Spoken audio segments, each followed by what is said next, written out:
What's up? It's me, and welcome back to Project Paramount. This is video 2, technically video 1, but this video is going to be the history before the fire. And this should only take about 5, 6, 7 minutes, I don't know. And I have a message at the end of the video, so be sure to stick around until then. Where's the other string? There it is. So, let's see, what else do I got to say? What's in my script? Oh, I don't have a script. Alrighty. Well, without further ado, let's get right into the video. Okay, I had to get into the outfit for this because we are going way back into the early 1900s. So, let's get started and let's do it in fashion. Alrighty, I have my handy dandy thing to read off of.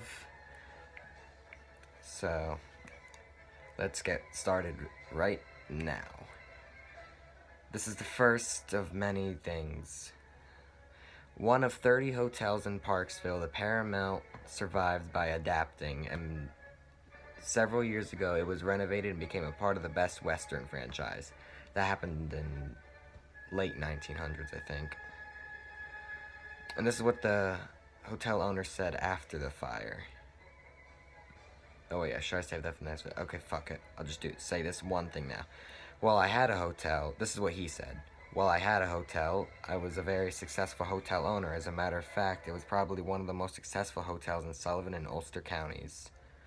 We did very, very well in the 90s and 80s. I loved being with people and I enjoyed it very much. Okay, this is like, what I'm about to say now is way, way back, like the single digit, like 1900, something around then. The hotel actually started off as a boarding house. Okay, on to my next set of things. This is when the owner was asked what was it like in the 80s and 90s when you see that, I don't know how to pronounce that. Okay, this is the answer to it. I just had to do better and better. That's why I became a Best Western. My best years, believe it or not, were 95 and 96, when there were just a handful of hotels at that point. But eventually, you let it go. I had to let it go. It burnt down, and that was it. No, I wasn't going to rebuild. Okay. And this is going to explain why they came up to the Catskills area. This is what the owner said. When they came up, well, they came up because my grandfather had TB, and it was a great area for TB. If you don't know, people with tuberculosis have to live in areas with good air quality to increase their life expectancy after diagnosis or contraction of TB. Because if you live in a bad air quality area, you're gonna die faster. It's back at that time. Okay, back then, if you had tuberculosis, it was a death sentence. You couldn't fix it. Not back then. I don't know about now. But they had to find a great area for TB. And as you know, there were no resort hotels in Liberty. They were in places like Parksville, Swan Lake, Fallsburg, Ellenville, South Fallsburg, and Hurleyville. So that's why they came up in the first place. And when the owner was asked, this is a new thing, when the owner was asked if they have a good hotel story, they said this. We had a lady that stayed in a room, and she kept on stealing, which I didn't know about. The waiters and busboys didn't want to tell me because they didn't want to lose their tip. She stole the silverware, the salt shakers, the sweet and lows. Then she went home, but she ran out of the hotel very quickly, and the waiters and busboys got annoyed with her because she didn't tip. So I told them to go up and check her room to see what she left. She left a beautiful mink coat in the room, so I put it in the bedroom closet. Naturally, she called for the mink. I said I'd love to send it back to you, but you gotta do one thing. You gotta send me all the tip money for the waiters and busboys, for the person that cleans your room, and send back all the salt and pepper shakers, linen napkins, and the silverware you stole. She sent it all back, and I made her wait till a month before I sent the jacket back. So looks like we had a pretty fun owner here. Okay. So this, I guess the hotel was founded around 1905.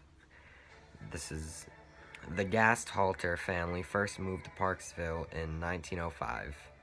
Farquhar, I don't know how to pronounce that, explained the famed resort actually began as a farmhouse to offset the cost of farming. The family took on boarders, adding buildings over the years to keep up with the increasing numbers of faithful vacationers. Eventually it became a seasonal hotel, Farquhar explained. Under the current management of Fred Gasthalter, the property has been enhanced to become a fairly large hotel. Damn right. In the 1960s, there were hunters who had no place to stay, so I decided to take in hunters, and that was in 61, 62, and 63. And I became the largest hunting lodge in Sullivan and Ulster County. We'd have 400 hunters, and I served them breakfast at 5 in the morning. That is what you call innovative. That's what I did. The hunters were basically here in November. They wanted a good clean room, which I gave them. A good breakfast served fast. We were used to serving 300 and 400 people breakfast fast. We had the facilities. If they went to a local restaurant, they'd have to wait 2 hours to get breakfast. They didn't want that. They wanted to get in and out. I saw that to survive properly, you had to be open all year round. And then, this is another thing. When I became a Best Western in 1992, that was my saving grace, because not only did we have regular guests, but we also took in the Best Western people. There were all these camps up there. There were many, many more camps. I did a tremendous business during the week and on the weekend. I had more signs on the roads that said Best Western. You saw my signs, Best Western Paramount. That was my idea. A lot of signs were right off 17, a half mile west, a half mile easy on. I don't know why I said west. Easy off. The gas station was down there. 17 is the highway that you take to get to this area. That's the way I would go. When he took the hotel over, he kept on building, and my mother and I took it over until my father passed away in 1957. And my mother and I ran it until my mother passed away in 1979. Then I took it over and built it up to the highest occupancy hotel in Sullivan and Ulster counties. We had the greatest percentage of rooms taken all year round. And then, this is what the hotel owner said also. This is his words, not mine. Now I'm going to tell you something. There were more hotels in Parksville than any other place in Sullivan County. It's hard to believe. It is hard to believe because Parksville is now a ghost town.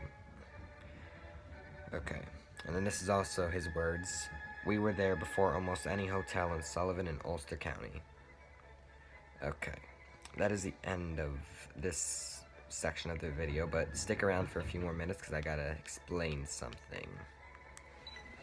Okay, let me get back into my normal outfit and see you in a few seconds. And that's going to be the end of this video. So, this is just my little outro part, but basically, this is a... Okay, let's just start with this part.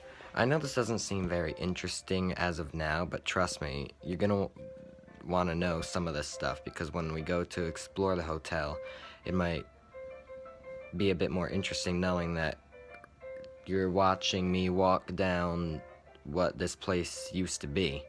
Like, for instance, people used to sleep in this room, and people used to swim in this room, or whatever, you know what I mean. The tour will be a lot more interesting when you know the history. Sorry for this wacky lighting, so I don't do it in front of my window. There we go. Oh, the light just shows all the ugly that's all over my face. Okay. Also, since I'm on no budget because I don't make money, because I'm only not even 16 yet, I set up a Amazon wish list that if you would be so nice as to purchase something on the list, that'd be gratefully appreciated. But if you don't have money to spare and you don't have a lot of money, then don't worry about it. If you can't afford it, don't do it.